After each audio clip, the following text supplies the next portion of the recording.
Le Seigneur soit avec vous. Bonne nouvelle de Jésus-Christ selon Saint Jean.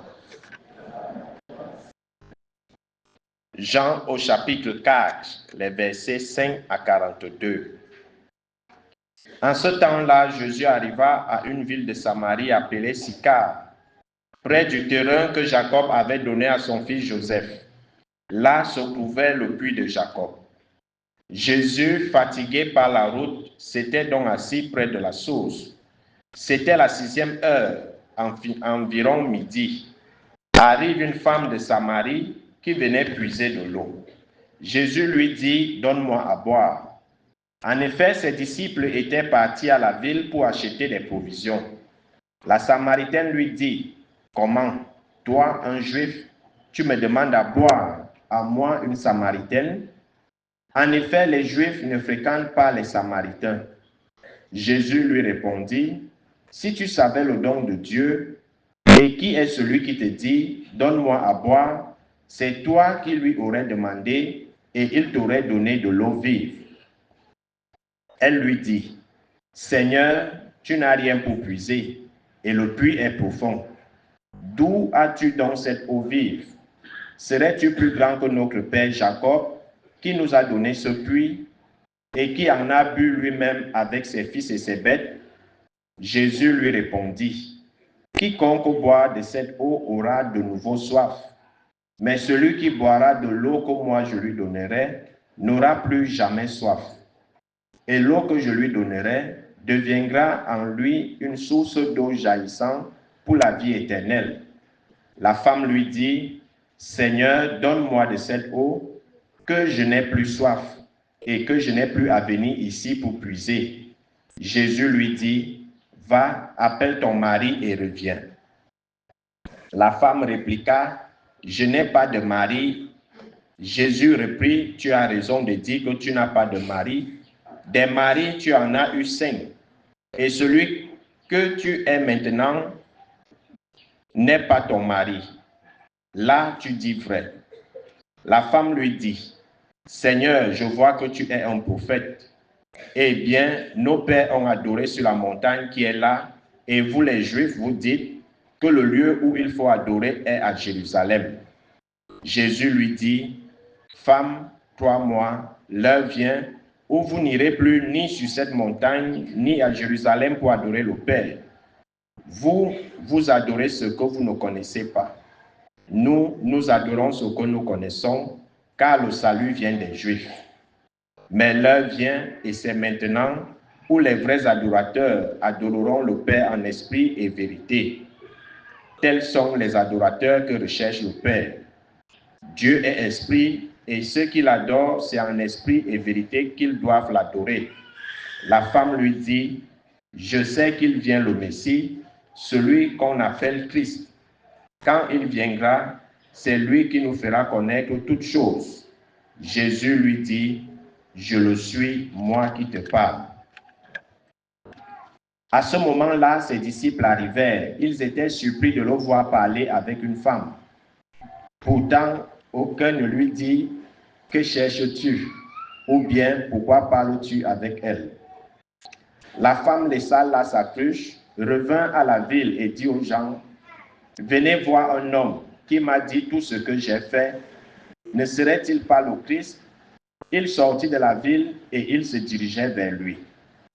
Entre-temps, les disciples l'appelaient, « Rabbi, viens manger. » Mais il répondit, « Pour moi, j'ai de quoi manger. C'est une nourriture que vous ne connaissez pas. » Les disciples se disaient entre eux, « Quelqu'un lui aurait-il apporté à manger? » Jésus leur dit, « Ma nourriture, c'est de faire la volonté de celui qui m'a envoyé et d'accomplir son œuvre. Ne dites-vous pas, encore 4 mois et ce sera la moisson? Et moi, je vous dis, levez les yeux et regardez les champs déjà dorés pour la moisson. Dès maintenant, le moissonneur reçoit son salaire. Il récolte du fruit pour la vie éternelle, si bien que le semeur se réjouit en même temps que le moissonneur. Il est bien vrai le dicton, l'un sème, l'autre moissonne. Je vous ai envoyé moissonner, ce qui ne vous a coûté aucun effort. D'autres ont fait l'effort et vous en avez bénéficié. Beaucoup de Samaritains de cette ville crurent en Jésus à cause de la parole de la femme qui rendait ce témoignage. Il m'a dit tout ce que j'ai fait. Lorsqu'ils arrivaient auprès de lui, il l'invitait à demeurer chez eux. Il demeura 2 jours. Il fut encore beaucoup plus nombreux à croire à cause de sa parole à lui. Et il disait à la femme, « Ce n'est plus à cause de ce que tu nous as dit que nous croyons. Nous-mêmes, nous l'avons entendu et nous savons que c'est vraiment lui le sauveur du monde. » Acclamons la parole de Dieu.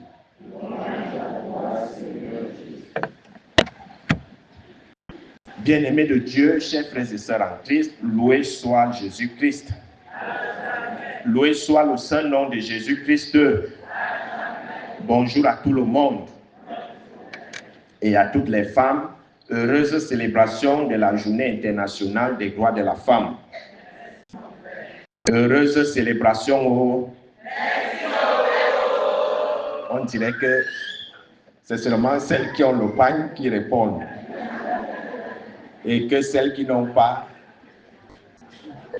elles sont un peu frustrées. Il ne devrait pas avoir de frustration.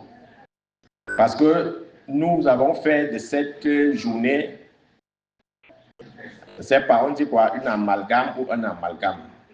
Voilà, une amalgame. Ce n'est pas la fête de la femme. Ce n'est pas la fête de la femme, c'est la journée, c'est la célébration de la journée internationale des droits de la femme. Et non pas la fête. Nous, ici, en Afrique et surtout au Cameroun, tout devient la fête. Même les days sont devenus les fêtes. On invite le DJ, on va mettre le mbole au day et tout et tout. Et il y a les pagnes. Tout est devenu la fête. On ne sait même plus qu'est-ce qu'on célèbre ou qu'est-ce qu'on commémore. Donc, pour certaines, si elle n'a pas le kaba, elle n'est pas femme. Donc, pendant 366, il y a 365 jours. Donc, le seul jour de l'année où tu n'as pas le kaba, tu n'es pas femme. Et les autres 364 jours, tu n'es pas femme. Beaucoup de relations se sont gâtées à cause du pain. Les nouvelles relations se sont gâtées parce qu'on a testé l'homme pour voir s'il est capable. Il a dit qu'il n'a pas l'argent. Je fais quoi avec un incapable? Et la relation s'arrête. Les vrais hommes achètent les pagnes à leurs femmes. Et toi, tu es là. Les anciennes relations se sont gâtées aussi. Depuis hier, il y a ceux qui se tournent le dos. Tout ça à cause du pagne. Mais le vrai sens, nous l'avons mis de côté. Le vrai sens, on l'a mis de côté. Le 8 mars est devenu le pagne. L'argent du 8 mars. Il n'y a rien pour le 8 mars. Il n'y a rien pour le 8 mars. Et voilà comment on passe souvent à côté de l'essentiel ou des futilités. Ce qu'on revendique, qu'on recherche, personne ne fait attention à ça. C'est pour ça qu'on va toujours nous distraire. On va toujours nous distraire avec les fausses choses. On va toujours nous distraire. Si tu n'as pas le pain, est-ce que ça fait de toi une moindre femme? Si tu t'es pas coiffé le 8 mars, est-ce que ça fait de toi une moindre femme? Est-ce que les autres jours de l'année, tu ne te coiffes pas? Est-ce que les habits que tu portes là ne sont pas les habits? Pour celles qui ont donc revendiqué le pain, quand on va vous donner le pain, il faut porter ça pendant toute l'année. Mais puisque c'est ça qui vous définit, non? Est-ce que le pain, c'est l'identité d'une femme? Le pain du 8 mars en particulier, est-ce que c'est l'identité d'une femme?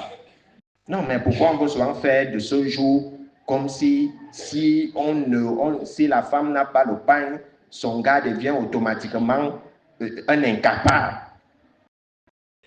Mais tout ce qu'il faut au courant de l'année, tu ne vois pas. C'est le 8 mars que tu te rends compte que c'est un incapable. Alors, chères femmes, revenons à l'essentiel.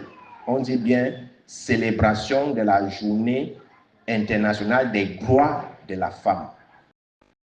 Et je crois qu'il faut que le thème c'est soit femme, droit, justice et action. Est-ce que vous connaissez d'abord vos droits? Il y en a celles qui ne connaissent même pas leur droit. Le seul droit, c'est qu'il faut le pain. Il faut l'argent du 8 mars. Comme si la ration du moine ne sert pas au 8 mars aussi. Il faut une autre ration spéciale le 8 mars. C'est ça, non? Est-ce que vous connaissez vos droits? Hier, il y a une table ronde ici. Peu de femmes étaient là. Parce qu'elles étaient encore en train de mettre la pression aux couturières. Mon pagne où? Depuis qu'il était donné, oh ceci, il me faut mon pagne avant demain. Sinon, tu ne fermes pas ton atelier. Pendant que les autres femmes parlaient des vraies choses. C'est-à-dire là où on vous attend, vous n'êtes pas là. C'est là où on ne vous attend pas qu'on va vous retrouver. Tous les bars seront remplis de femmes aujourd'hui. Tous les bars. Regardez, l'église est vide. Mais à partir de 17h, même à midi, là, vous allez voir la fin du défilé. Tous les bars seront remplis. Et celles qui n'ont pas de pagnes aujourd'hui, c'est sûrement des pagnes ou c'est cellulaire ou c'est quoi.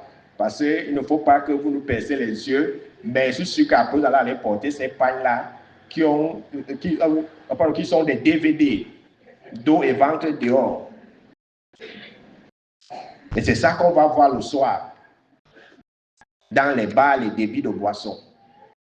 Est-ce que c'est ça la célébration de la Journée internationale de la femme? Et je suis sûr que l'année prochaine, le pain va coûter 20 000. Vous allez toujours acheter. Et certains n'ont même pas encore fini la pension de leurs enfants, mais on préférait payer le pain.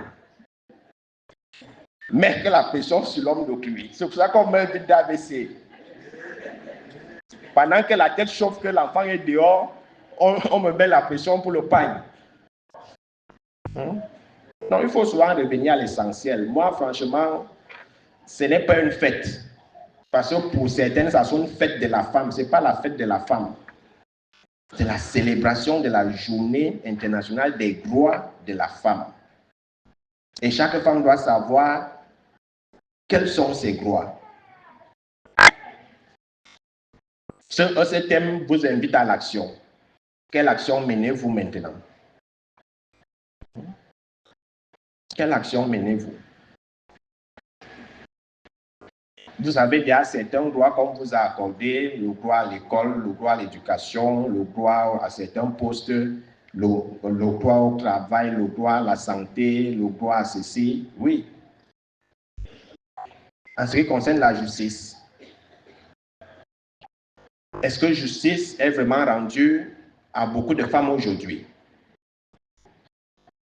Il y a les femmes qui sont tabassées tous les jours. Est-ce que justice vous êtes déjà rendu dans les commissariats? Même quand vous partez porter plainte, qu'est-ce qu'on vous dit? Allez supporter, n'est-ce pas? Quand vous allez aux affaires sociales, on dit allez supporter. Vos plaintes qui n'aboutissent jamais, mais l'homme passe le temps à faire de toi son tambour. Combien de femmes sont mortes sous les coups des hommes? C'est ça qu'il faut revendiquer. Mais c'est le pain que vous revendiquez. C'est l'argent du 8 mars que vous revendiquez. Combien de femmes sont tuées? Combien de femmes sont violées?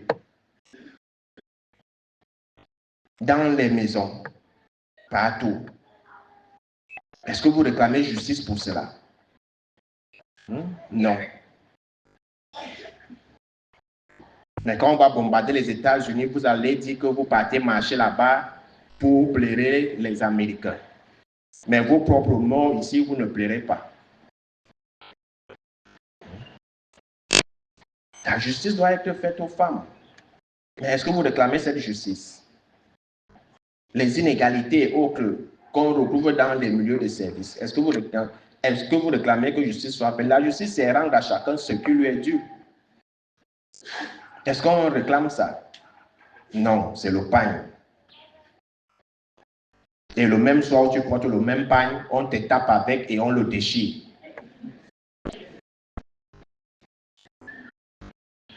Et c'est vous-même qui voulez en sorte qu'on ne vous prenne pas au sérieux.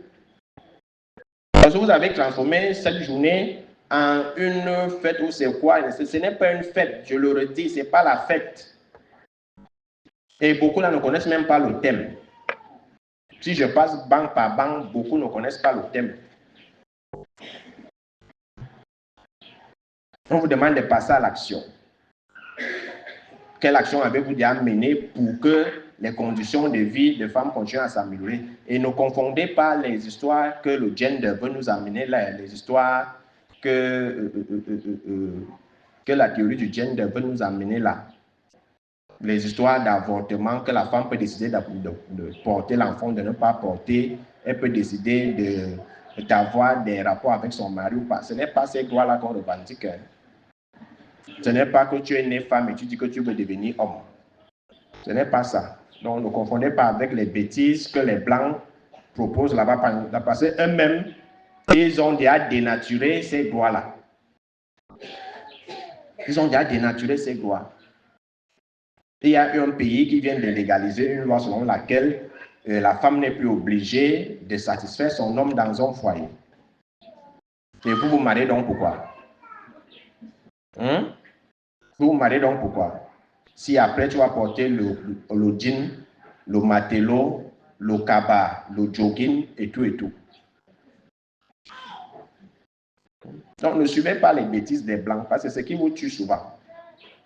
On vous discret, vous êtes toujours dans la distraction. Comme cette journée ici au Cameroun, c'est une journée de distraction des femmes. Alors on vous demande de revenir à l'essentiel. De revenir à l'essentiel. Il y a certaines qui ont raté la messe parce qu'il faut qu'elle aille faire le sitting chez le couturier ou la couturière. Sans son pagne, elle n'est rien. Alors ce n'est pas ça.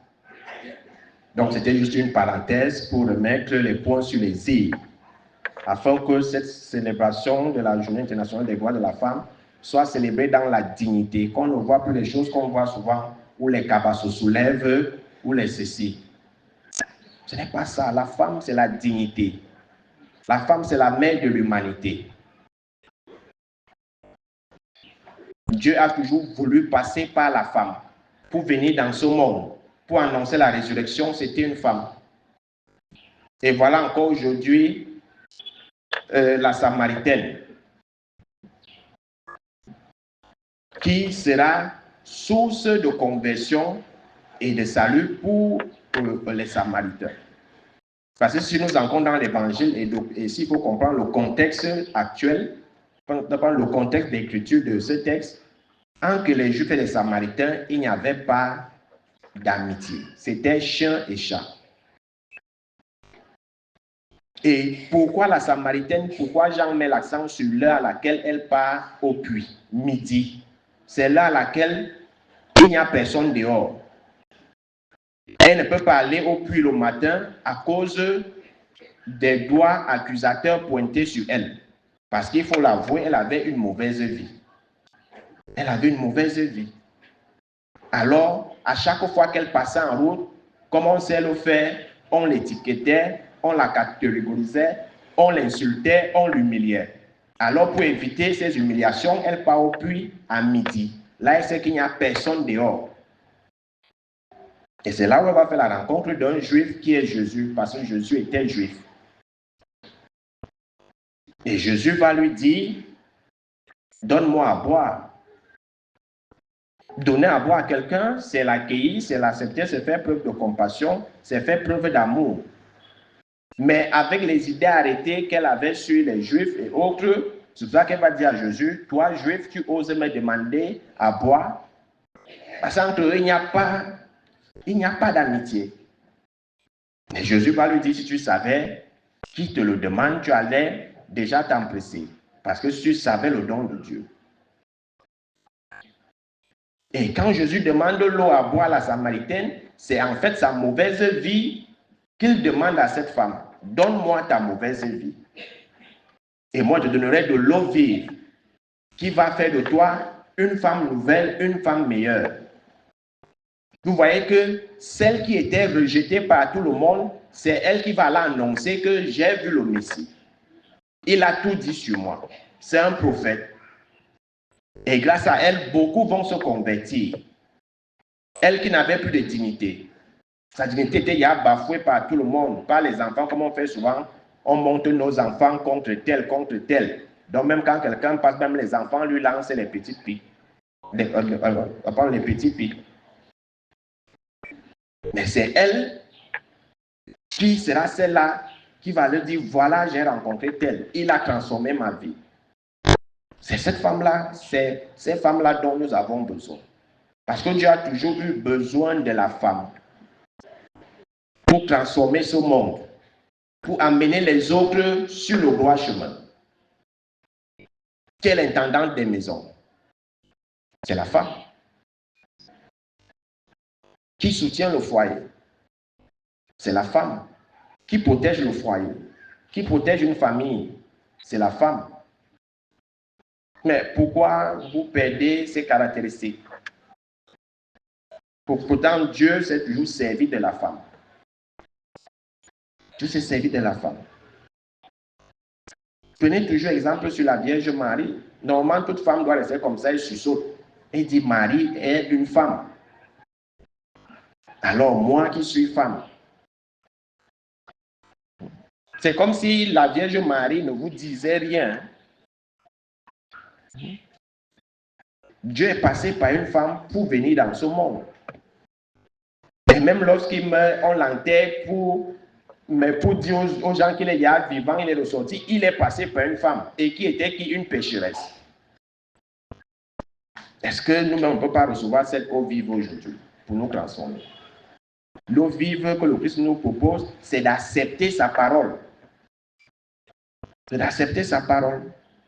Et laisser que cette parole nous transforme. Donc, le troisième dimanche du temps de Carême, c'est le dimanche de Moïse et de la Samaritaine. Et dans le récit de Moïse, de la première lecture, c'est toujours une histoire d'eau. C'est toujours une histoire d'eau. Et on nous fait comprendre à travers les textes de ce dimanche que l'espérance ne trompe pas. Quelles que soient les difficultés que nous pouvons traverser, nous devons toujours maintenir cette espérance vive, que Dieu va toujours réagir. Dieu va transformer nos humiliations en dignité. Il y aura toujours cette restauration. Et ce qui se passe avec cette Samaritaine, elle passe du rejet à la restauration. Elle qui était rejetée par tout le monde, c'est elle qui rassemble plutôt tout le monde. Nous aussi, on peut changer. Même si on a la pire des réputations comme femme, on peut changer. Si on accepte l'eau vive que le Seigneur nous propose. Je suis l'eau vive. Est-ce qu'on accepte boire cette eau? Ou alors c'est les bières qu'on veut seulement boire? C'est ça, non? Aujourd'hui, les textes tombent à pic avec votre journée. Vous voulez boire quoi? Les bières. Comme maintenant, vous avez déjà, on appelle ça quoi? Comme vous blasphémez, il y a les noms des textes sacrés. Maintenant, l'Ancien Testament, c'est le vin rouge, le Nouveau Testament, c'est le vin blanc. C'est ça, non? Ce que j'entends souvent. Non, moi, je bois l'Ancien Testament, moi, je bois le Nouveau Testament. Vous voyez comment vous êtes? Et le mbotoro, c'est que vous appelez ça comment, là? Voilà, le psaume 0.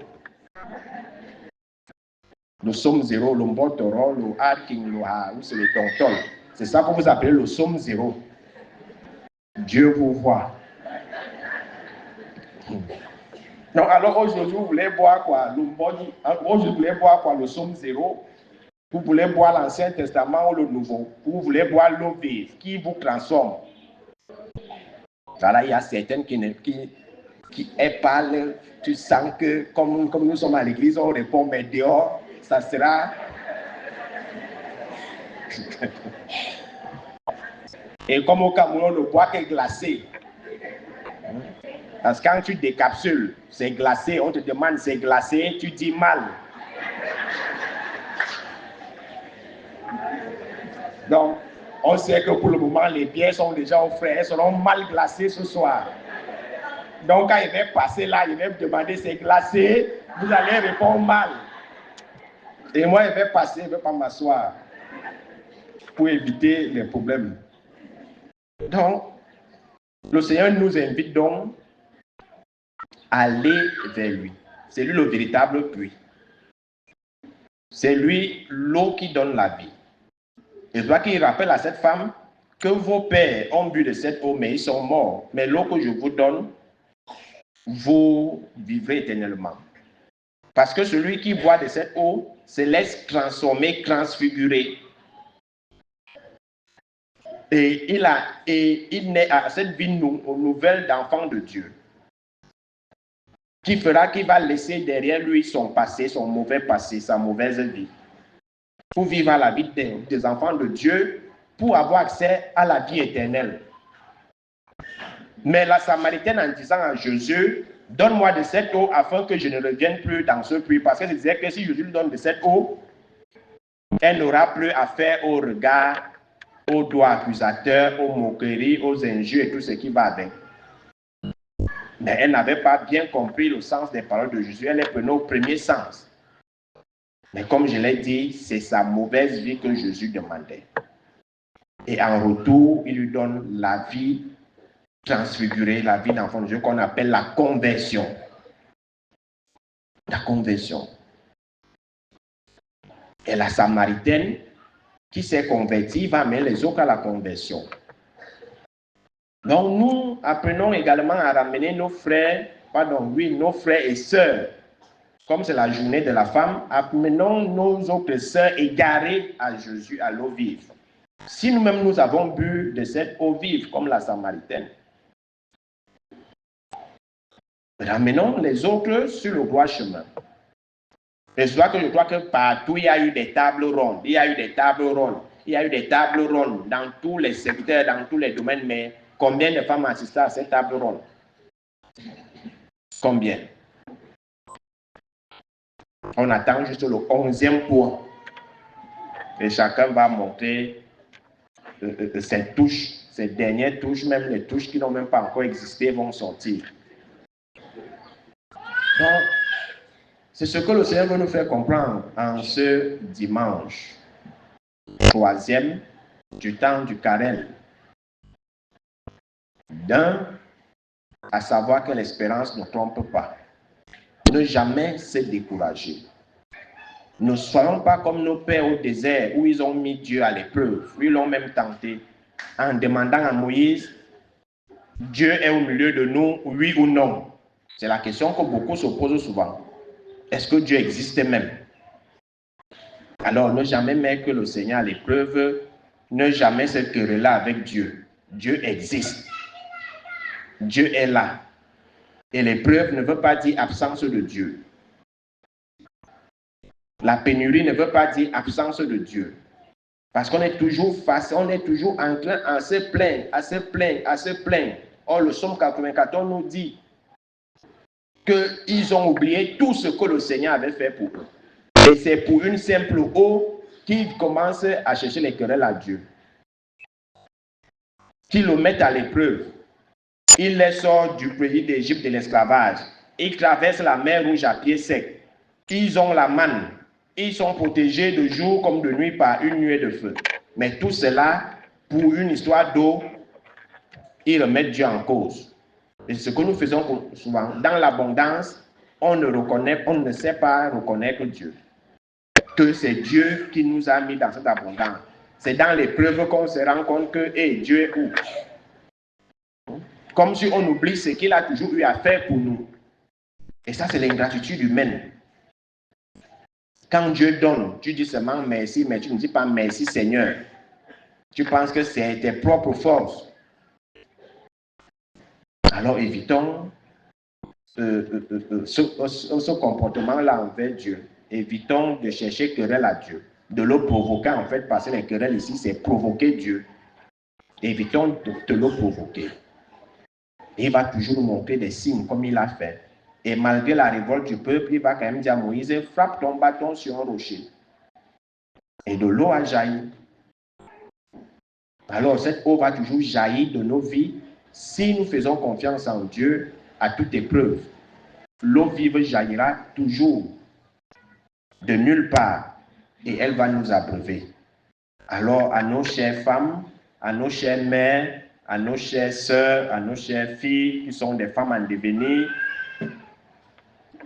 nous vous remettons à la grâce de Dieu en ce dimanche. Que vos gloires soient reconnues, que justice vous soit faite également pour tous les dérapages et que vous passiez également à l'action, à transformer ce monde. À transformer ce monde. Les femmes sont le catalyseur. Le vrai pouvoir appartient aux femmes. La femme n'est pas un sexe faible, c'est l'homme qui est le sexe faible. Ça, il faut le savoir. Mais c'est parce que l'homme veut dominer la femme qu'il parle de la femme comme le sexe faible. Mais tous les pouvoirs sont dans la femme. Tous les pouvoirs sont dans la femme. Et c'est pour ça qu'on dit souvent que quand Dieu a endormi l'homme, on ne sait pas ce qu'il disait à la femme. Et la femme est le seul être qui a causé avec Dieu, avec le diable. Donc, il faut faire attention aux femmes. Il faut faire attention. Parce que quand l'homme se réveille, il constate seulement qu'il y a la femme. Quand il revient, il constate que la femme a déjà mangé la pomme. Donc, les hommes arrivent toujours en retard. C'est le seul être qui a causé avec Dieu et le diable. Donc, faites attention aux femmes. Et surtout quand la femme te dit, je vais te faire, mon frère, réconcilie-toi déjà. Même si ça prend 1 an, 2 ans, elle va te faire. Et quand la femme te fait, tu ne vas jamais oublier. Même le diable prend les noms. Et un penseur disait, la femme est le danger naturel le plus dangereux de l'univers. Et il continue en disant que si les femmes étaient bonnes, si Dieu en a une, et si Satan en a, vous voyez qu'ils sont tous célibataires.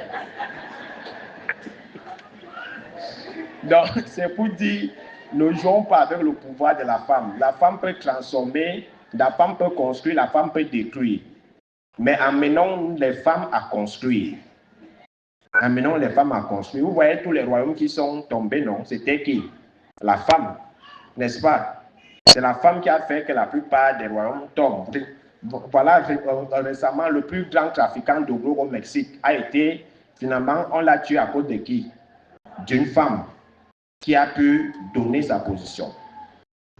Donc, faisons attention aux femmes. Et pour embellir l'image des femmes, il y a un grand poète qui a dit, je crois c'est Khalil Gibran, qui dit que la femme est le meilleur poème que la nature n'ait jamais écrit. Voilà. Donc, bravo à vous les femmes. Vous n'êtes pas mauvaises. C'est souvent les hommes qui vous rendent mauvaises.